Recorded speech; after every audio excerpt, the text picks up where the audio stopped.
Bugün üniversitemizde ilimizin değerli basın mensuplarıyla üniversitemizin senatosunu oluşturan rektör yardımcıları, genel sekreter, fakülte dekanları, yüksekokul ve enstitü müdürleri olmak üzere bir kaynaşma ve işbirliği kahvaltısı tertiplemiş bulunuyoruz. Burada amaç tabii yerel basın ile üniversitemiz arasında daha etkin bir işbirliğini sağlamak ve karşılıklı fikir alışverişinde bulunmaktır. Bir de bugünün bizim için iki önemli anlamı var. Hem tarımsal öğretimin yıl dönümü hem de çalışan gazeteciler günü olan 10 Ocak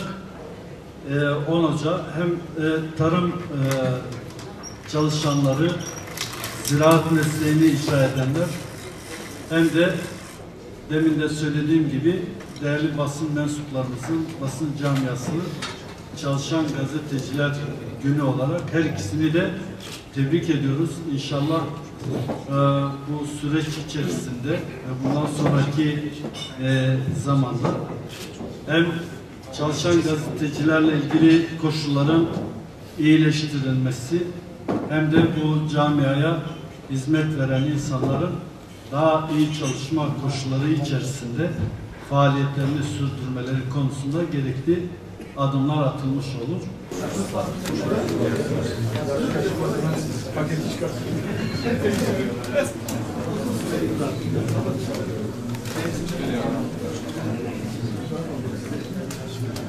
Teşekkür ederim hocam, çok sağ olun.